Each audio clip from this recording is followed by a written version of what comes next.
Queridos irmãos, queridas irmãs, queridos... Bien-aimés frères et sœurs, chers amis, nous voici à un nouveau tutoriel de la nourriture quotidienne. C'est le livre 2, la quatrième semaine de ce livre. Le titre du livre 2, c'est Les leçons nécessaires pour l'édification de l'Église.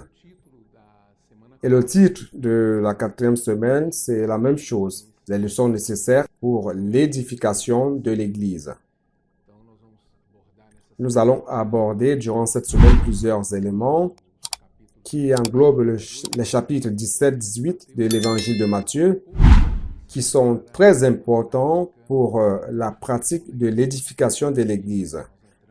Vous savez qu'à partir du chapitre 16, nous sommes entrés dans la commission, dans cette nouvelle série de la nourriture quotidienne. La commission, la charge, c'est l'édification. Le chapitre 1 au chapitre 15, nous avons vu le Seigneur Jésus faisant l'œuvre de prendre soin des personnes, délivrant les personnes, des guérissant, préparant un groupe de personnes pour faire partie du royaume des cieux, comme citoyens du royaume des cieux. Et ces personnes doivent être édifiées. C'est pour cela que cette série de la nourriture quotidienne, alors viendra à la fin, accorde une attention spéciale à ce sujet de l'édification de l'Église.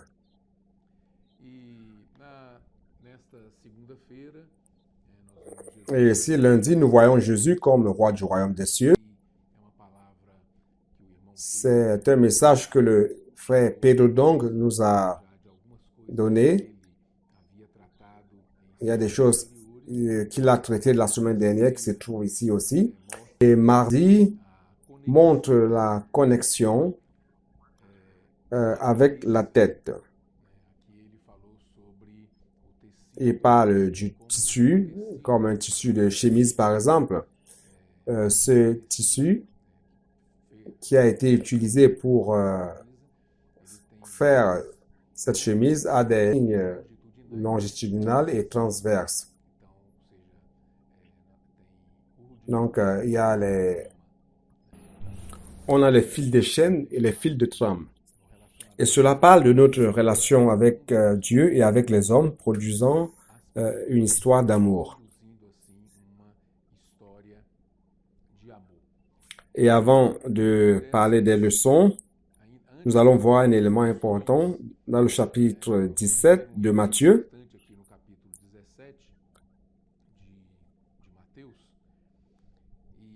C'est pour cela que mardi a comme titre la connexion avec la tête. Verset 14 dit ceci. Lorsqu'ils furent arrivés près de la foule, un homme vint se jeter à genoux devant Jésus et dit, Seigneur, aie pitié de mon fils qui est lunatique et qui souffre cruellement. Il tombe souvent dans le feu et souvent dans l'eau. Je l'ai amené à tes disciples et ils n'ont pas pu le guérir. Jésus s'exclama, race incrédule et perverse, répondit Jésus. Jusqu'à quand serai-je avec vous? Jusqu'à quand vous supporterai-je? Amenez-le-moi ici. Jésus parla sévèrement au démon qui sortit de lui et l'enfant fut guéri à l'heure même. Alors les disciples s'approchèrent de Jésus et lui dirent en particulier, « Pourquoi n'avons-nous pas pu chasser ce démon? » C'est à cause de votre incrédulité, leur dit Jésus. Je vous le dis en vérité, si vous aviez de la foi comme un grain de sénévé, vous diriez à cette montagne, « Transporte-toi d'ici là » et elle se transporterait. Rien ne vous serait impossible.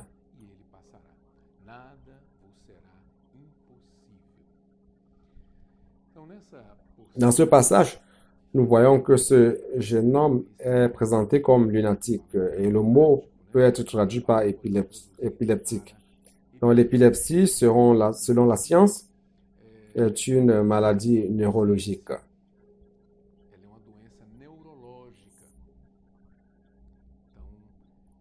En fait, la personne qui a ce problème son corps perd la connexion avec la tête.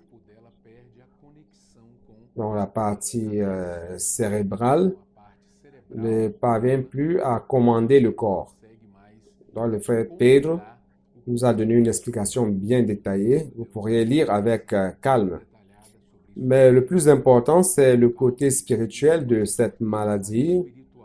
L'être humain a un problème chronique avec la tête depuis qu'il s'est déconnecté de Dieu, perdant l'autorité de Christ dans sa vie. Donc, lorsqu'on perd la connexion avec la tête, tout devient une confusion. Donc, dans cette situation, ce qu'il est nécessaire de faire, c'est de reconnecter cette personne à la tête, reconnecter le corps de cette personne à sa tête. C'est la même chose dans le domaine spirituel. Nous devons naître de nouveau, être reconnectés à Dieu. Dans le cas contraire, notre vie sera une confusion. Et à partir du chapitre 16, comme nous l'avons vu, nous traitons de l'édification de l'Église. Donc, si nous ne sommes pas connectés à la tête qui est Christ, nous pourrions causer beaucoup de problèmes dans l'édification de l'Église. Pourquoi? Parce que nous sortons sous l'autorité de Dieu pour faire les choses d'une manière déconnectée de Dieu. Donc, il est important de restaurer les personnes qui ont perdu cette connexion et nous aussi, étant connectés avec la tête qui est Christ. Dans Éphésiens chapitre 4, je vais vous lire cela, versets 15 et 16, qui disent ceci. Mais que, professant la vérité dans l'amour, nous croissions en tous égards en celui qui est la tête, qui est le chef Christ. Ouais, c'est intéressant. Il dit, c'est de lui et grâce à tous les liens de son assistance que tout le corps, bien coordonné et formant un solide assemblage, tire son accroissement selon la force qui convient à chacune de ses parties et s'édifie lui-même dans l'amour. Donc, il est important de se remettre de nouveau sous l'autorité de Christ afin que l'édification de l'Église se déroule de manière normale, adéquate. Et ici, il dit l'édification, son accroissement selon la force qui convient, et il dit ici s'édifie lui-même dans l'amour. Le frère Pedro a mis l'accent sur ce point car c'est l'ambiance dans laquelle Dieu a voulu introduire l'homme, l'ambiance dans laquelle Dieu, le Père et le Fils vivaient, et il veut introduire l'homme dans cette ambiance d'amour. Donc, pour l'édification de l'Église, nous devons être dans cette ambiance. Le Seigneur veut tisser une histoire d'amour avec l'homme. Donc, cela implique notre relation avec Dieu et aussi avec les frères. Vous allez voir cela avec détail mercredi. Je vais passer à jeudi qui commence déjà à parler de la première leçon nécessaire pour l'édification de l'Église. Le sujet de jeudi par rapport à cette leçon, à cette première leçon, qui est d'une importance extrême. Toutes sont importantes, mais nous allons commencer par celle-ci. À partir du verset 22 qui dit ceci, chapitre 17 de Matthieu. Pendant qu'ils parcouraient la Galilée, Jésus leur dit, « Le Fils de l'homme doit être livré entre les mains des hommes. Ils le feront mourir, et le troisième jour, il ressuscitera. » Il fut profondément attristé. Donc, ces deux versets montrent l'importance du chemin de la croix sur lequel le Seigneur devait cheminer afin qu'aujourd'hui, que nous soyons engendrés, que l'Église puisse être engendrée et que nous puissions participer à l'édification de l'Église. Donc, le chemin de la croix, de la même manière que ça a été important pour le Seigneur, ça l'est aussi pour nous. Et à partir du verset 24, nous avons cette première leçon. Lorsqu'ils arrivèrent à Capernaum, ceux qui percevaient les 2 drachmes s'adressèrent à Pierre et lui dirent, « Votre maître ne perd-il pas les 2 drachmes? » Oui, dit-il. Voyez donc Pierre, de manière précipitée, il répondit. Il était courant de payer l'impôt, que les jeunes de 20 ans et plus payent cet impôt. Et lorsqu'ils ont demandé aux disciples si le Seigneur Jésus payait, oui ou non, cet impôt, Pierre immédiatement a dit oui. Il a répondu oui. Et quand il fut entré dans la maison, Jésus le prévint et dit, « Que t'en semble, Simon? Les rois de la terre, de qui perçoivent-ils les tributs ou les impôts? De leurs fils ou des étrangers? » Il lui dit, « Des étrangers. » Et Jésus lui dit, « Les fils en sont donc exempts. Mais pour ne pas les scandaliser, va à la mer, jette l'hameçon, et tire le premier poisson qui viendra, ouvre-lui la bouche, et tu trouveras une statère. Prends-le et donne-le-leur pour moi et pour toi. » Donc cette première leçon est très importante.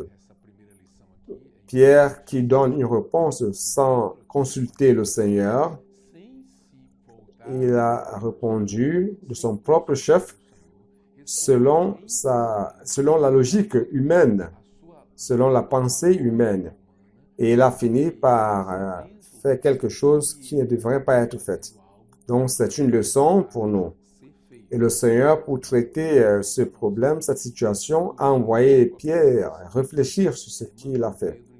Et cela consistait à aller pêcher, lancer l'hameçon, le premier poisson que tu tires, ouvre-lui la bouche et tu trouveras un statère, prends-le et donne-le-leur pour moi et pour toi.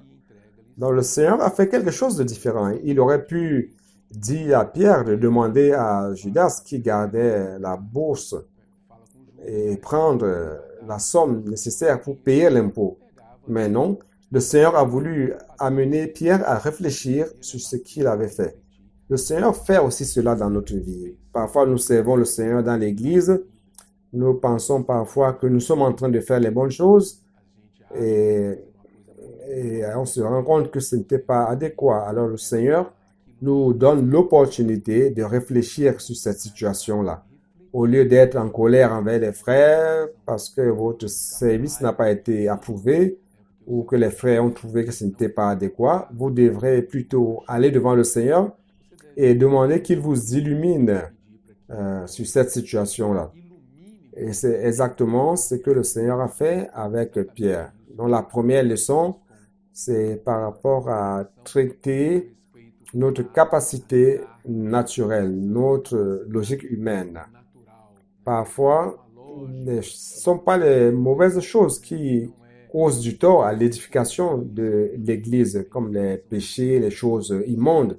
Mais parfois, c'est aussi les choses bonnes qui sont liées à notre homme naturel et qui peuvent amener du préjudice à l'édification de l'Église. Donc Jésus veut nous montrer, à vous et à moi, que nos bonnes intentions naturelles, selon l'homme naturel, selon le concept du correct et du non correct, procèdent de Satan.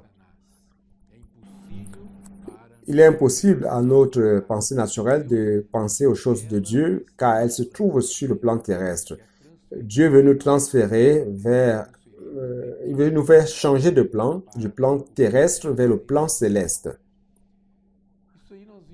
Nous avons vu dans le chapitre 16 aussi, quand le Seigneur a dit qu'il allait mourir, souffrir et ressusciter. Et Pierre aussi, immédiatement, a réagi, reprenant le Seigneur et disant, « Cela ne t'arrivera pas. » Et le Seigneur a repris Pedro, « Arrière de moi, Satan, car tu penses aux choses des hommes et non à celles de Dieu. » Donc, c'est le même principe. Nous devons changer de plan pour comprendre les choses de Dieu. Et si nous sommes ici, sur terre, nous n'allons pas parvenir aux choses de Dieu et nous allons apporter du préjudice à l'édification de l'Église. Et le frère Pedro nous a amené vers l'histoire de Moïse, qui est une histoire, une illustration qui est très bonne afin que nous puissions comprendre que Moïse Durant la première période de sa vie de 40 ans, il a été perfectionné, il a reçu une capacité, une habileté, il a étudié en Égypte, il a acquis la science égyptienne. Donc, durant ces 40 ans, il se sentait très important et puissant selon la capacité qu'il avait acquérie, la capacité naturelle et acquise. Lorsqu'il a terminé les 40 ans, il a dû aller dans le désert où il a vécu 40 ans de plus. Et c'est à partir de 80 ans que le Seigneur a pu utiliser Moïse pour sauver son peuple qui était en captivité en Égypte. C'est ce que Dieu veut faire dans ma vie et dans ta vie. D'un côté, le Seigneur veut que nous ayons la capacité pour qu'il nous donne plus de responsabilités. D'un côté, n'est-ce pas? Nous devons avoir plus de capacité afin que le Seigneur nous charge de plusieurs choses, que nous soyons plus utiles entre ses mains. De l'autre côté, nous ne pouvons pas confier en notre capacité. C'est pour cela que Moïse a eu cette vision du buisson qui brûlait mais qui ne se consumait pas. Dieu veut juste des canaux, mais le feu vient de l'Esprit. C'est lui qui accomplit l'œuvre. Il a juste besoin des canaux adéquats pour accomplir son œuvre. Donc, après cette période de 40 ans dans le désert, le Seigneur a utilisé Moïse pour sauver le peuple d'Égypte. Il fait cela avec nous aussi. Dieu doit éliminer notre force naturelle pour enfin nous utiliser dans l'édification de l'Église. N'est-ce pas une leçon merveilleuse? Ce que nous avons reçu en lisant l'Évangile de Matthieu. Le Seigneur nous a apporté cette lumière importantissime. Que vous puissiez ruminer cela avec les frères de l'Église, le groupe familial, aussi à São Paulo, il y a plusieurs districts. Nous devons très bien ruminer cette parole avec les frères afin d'être aidés, que nous soyons illuminés par le Seigneur sur cet aspect. Et vendredi, on a une leçon très importante, nécessaire pour l'édification de l'Église. Nous entrons dans le chapitre 18 de Matthieu, qui dit ceci. En ce moment, verset 1, en ce moment, les disciples s'approchèrent de Jésus et dirent, « Qui donc est le plus grand dans le royaume des cieux? » Donc, vous voyez déjà, quelle est la tendance de l'homme naturel? Et sans le besoin d'avoir une position, d'avoir un titre. Qui est donc le plus grand dans le royaume des cieux? Jésus, ayant appelé un petit enfant, le plaça au milieu d'eux. Jésus aide toujours de cette manière. Il est très pratique dans la manière dont il aide les disciples. Il a été très pratique et cela peut nous aider aussi. Et il appela petit enfant, il le plaça au milieu d'eux et dit, « Je vous le dis en vérité, si vous ne vous convertissez et si vous ne devenez comme des petits enfants, vous n'entrerez pas dans le royaume des cieux. » Donc, c'est très important. Lorsque vous regardez un enfant, vous voyez sa simplicité, sa pureté. C'est de cela dont nous avons besoin dans l'édification de l'Église. Lorsqu'il s'agit des services ou les relations avec les frères, les personnes, ou prêchant l'Évangile, nous avons besoin de cette simplicité, de cette pureté. Et je vous le dis, et il dit, c'est pourquoi quiconque se rendra humble comme ce petit enfant sera le plus grand dans le royaume des cieux, et quiconque reçoit mon nom, et quiconque reçoit en mon nom un petit enfant comme celui-ci, me reçoit moi-même. L'homme naturel cherche toujours à avoir la première position, il veut être le premier. Tout le monde veut le pouvoir. Et cette dispute du pouvoir ruine l'Église. Ça ruine l'Église. Les premiers apôtres ont travaillé fidèlement pour Dieu et pour sa parole durant le premier siècle.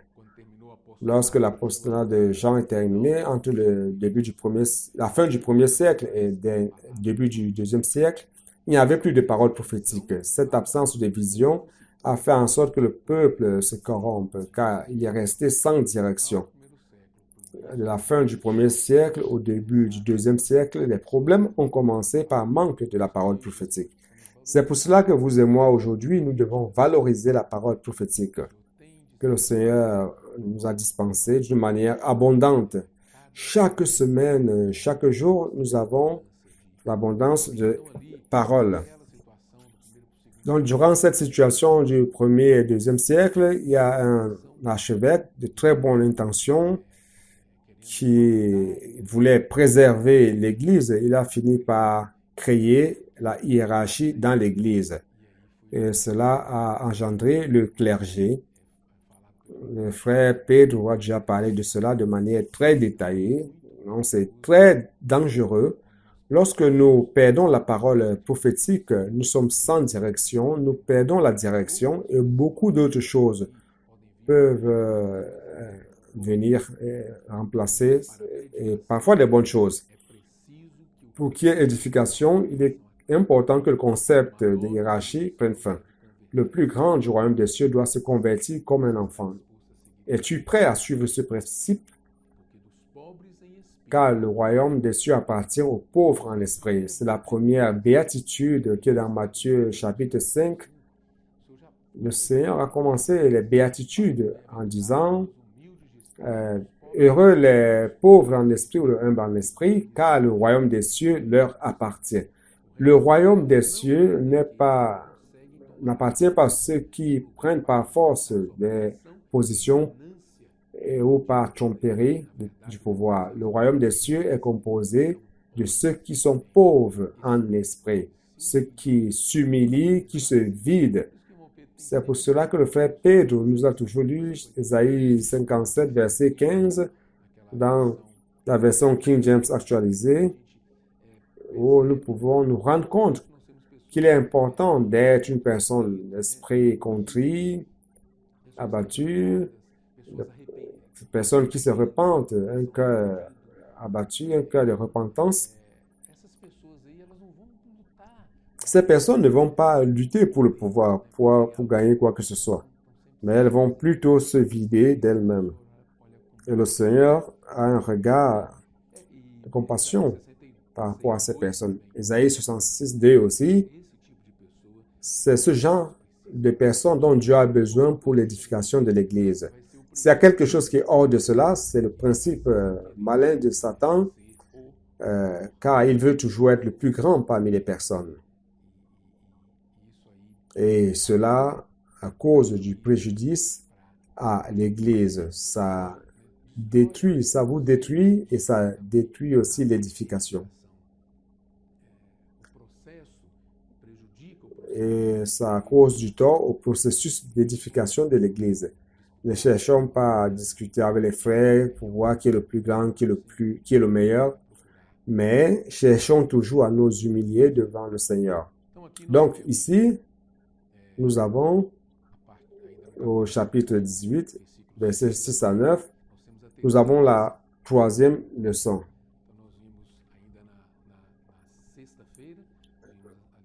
Vendredi, on a vu la deuxième leçon. Maintenant, nous allons voir la troisième leçon nécessaire pour l'édification de l'Église. Donc, nous voyons le verset 6 jusqu'au verset 9. Mais si quelqu'un scandalisait un de ces petits qui croient en moi, il vaudrait mieux pour lui qu'on suspendît à son cou une meule de moulin et qu'on le jetât au fond de la mer. Malheur au monde à cause des scandales, car il est nécessaire qu'il arrive des scandales, mais malheur à l'homme par qui le scandale arrive. Donc, nous ne pouvons pas vivre pour nous-mêmes. Nous devons porter notre attention aux personnes, spécialement aux plus petits, les personnes qui sont dans le besoin, et les aider. Dans Romains chapitre 14, jetez-y un coup d'œil. Romains chapitre 14, verset 7-8. Je vais vous lire ce sous-texte qui dit ceci. En effet, nul de nous ne vit pour lui-même et nul ne meurt pour lui-même. Car si nous vivons pour le Seigneur. Et si nous mourrons pour le Seigneur.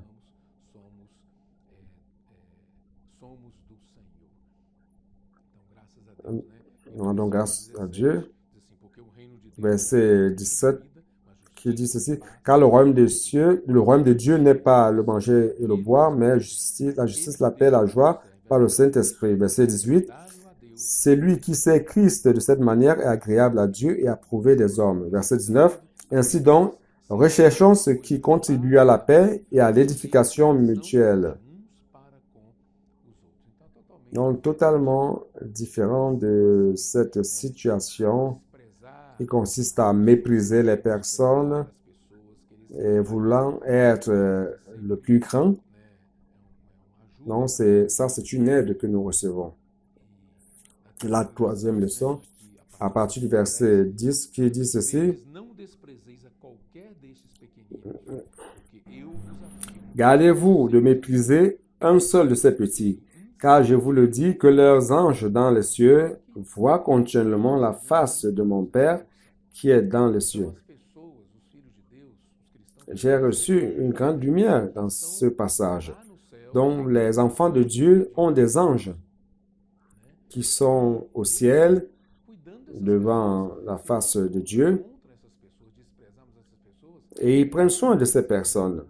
Donc, si nous sommes contre ces personnes, si nous allons contre elles, les méprisant, ces anges seront là. Et il dit, les anges dans les cieux voient continuellement la face de mon Père qui est dans les cieux. Donc, vous devez faire attention. Je dois faire attention aussi pour ne pas mépriser les personnes. Devant cela, nous ne devons mépriser aucun des frères, et même les plus petits. Saviez-vous que chacun de nous a un ange que Dieu envoie et qui campe auprès de nous? Pour ces tout petits que peut-être les gens méprisent, les anges vont auprès de Dieu en intercession. C'est le texte que je vous ai lu. Imaginez mépriser quelqu'un qui a des anges auprès du Père.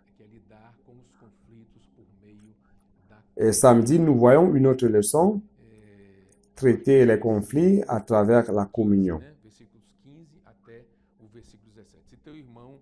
À partir du verset 15 à 17. Si ton frère a péché, va et reprends-le entre toi et lui seul. S'il t'écoute, tu as gagné ton frère.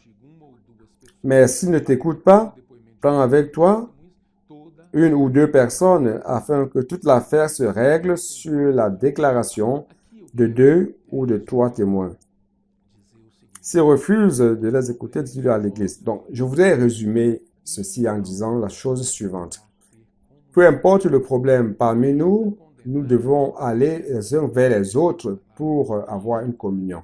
Et l'objectif de la communion, c'est pas de condamner ou mépriser, piétiner le frère, mais c'est de restaurer la personne, ramener la personne à la communion, ramener la personne à la lumière, mettre la personne sous la lumière du Seigneur dans cette situation-là.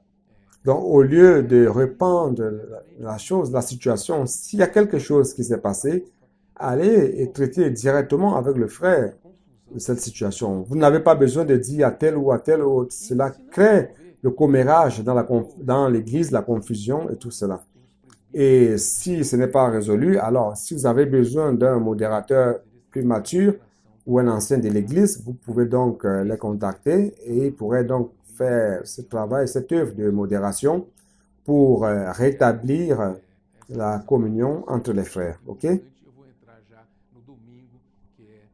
Donc, cette leçon est très importante. Je vais déjà entrer dans le dimanche, qui est la dernière leçon, qui parle de pardonner et de demander pardon.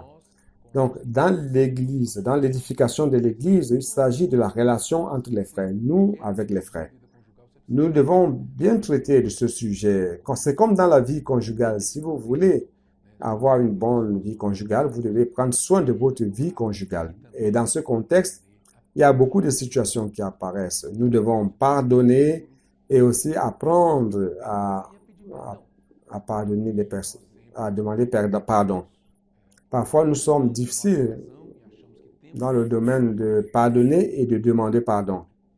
Nous accrochons à notre raison et pensant que nous avons raison et nous perdons l'opportunité d'appliquer cette leçon dans notre vie. Le pardon, voyez donc, c'est une leçon très importante dans l'édification de l'Église. Si nous ne savons pas pardonner, il n'y aura pas d'édification. Si nous ne savons pas demander pardon, il ne pourra non plus avoir l'édification. Donc cette leçon très importante mérite notre attention. Combien de fois doit-on demander pardon? Combien de fois dois-je pardonner mon frère? Sur le plan terrestre, il y a une limite. Et il emprunte le passage de Pedro, où Pedro demande au Seigneur, combien de fois devons-nous pardonner nos frères? 7 fois? La capacité de pardonner les personnes de Pedro est très grande, n'est-ce pas? 7 fois. Moi, je peux pardonner peut-être 2 fois, 1 fois, 2 fois. Mais même comme cela, le Seigneur a dit à Pedro, pas 7, mais 7 fois 7. 7 fois 70. 7 fois 70. Donc nous devons pardonner les personnes. Lorsque le Seigneur a enseigné aux disciples à prier, il a parlé du pardon. Pardonne nos offenses comme nous pardonnons aussi à ceux qui nous ont offensés. Matthieu 6, verset 12. Pardonner exige agir avec miséricorde. Jacques chapitre 1. Jacques chapitre 2, verset 13 dit ceci.